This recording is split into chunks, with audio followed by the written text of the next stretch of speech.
digital divide is a mother that's 45 years old and can't get a job because she doesn't know how to use a computer. It is an immigrant that doesn't know that he can call his family for free. It is a child that can't resolve his homework because he doesn't have access to information. Digital divide is a new illiteracy. Digital divide is also defined as the gap between individuals and communities that have access to information technologies and those that don't. Why does this happen? It happens because of three things. The first is that people can't get access to these technologies because they can't afford them. The second is because they don't know how to use them. And the third is because they don't know the benefits derived from technology. So let's consider some very basic statistics. The population of the world is nearly 7 billion people. Out of these, approximately 2 billion are digitally included.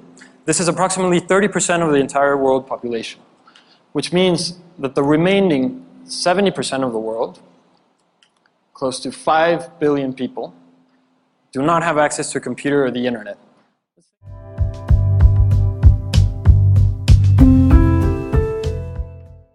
Accessibility is specifically looking at the needs of people with disabilities, and although usability and accessibility are different, as you can appreciate, if the mainstream population can't easily get to something, then that's going to be an accessibility issue as well. I often try to put forward a few arguments as to why accessibility is important for people who don't have a disability.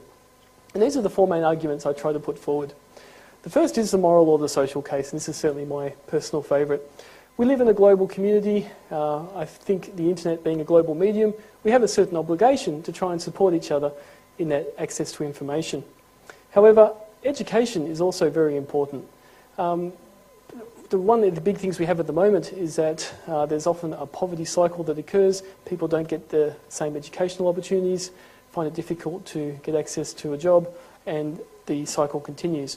If we make sure that educational online learning websites are accessible, the media plays a huge role in that. If we can address things like employment websites, we can break that poverty cycle, and I think that's a great case for looking at accessibility. But sometimes I can't convince people on moral or educational grounds, so at that point I swing to the almighty dollar and try to put forward the case that if 1 in 5 Australians have some form of permanent disability, then that's a lot of the population that might be missing out on purchasing a particular product online, and that can often be a good motivator.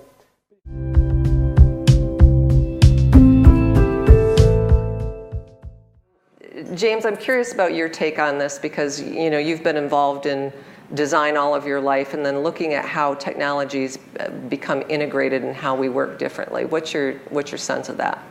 Well, I think the study that you guys cited, there's something like 70% of people when they're polled have a sort of a technology anxiety about how their lives or their roles or technology is going to outpace us, right? So it doesn't matter what age you are.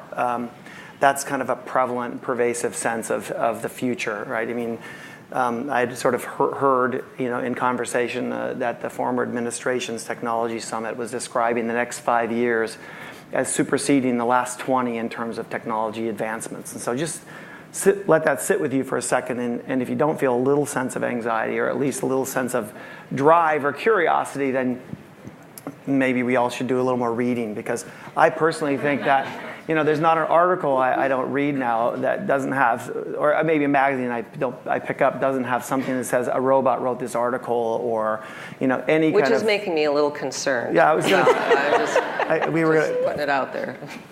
we can have a talk afterwards, because the great thing is with efforts like this, you said it really well, that we've passed through the apex of efficiency for companies to create competitive advantage now. And this notion of an era of creativity is not just a great slogan, it's an imperative for companies that want to grow. And that's why we believe this is the beginning of something that's really, really critical for the future success of all businesses everywhere around the world. Yeah, so I just want to ask and follow up a little bit with where Ryan kind of kicked us off, is this notion about people being inherently creative. And I know all of you work with in this kind of realm, but I'm just curious for the panel, like a nature versus nurture. What do you think? Is everybody inherently creative? Yes, no? No?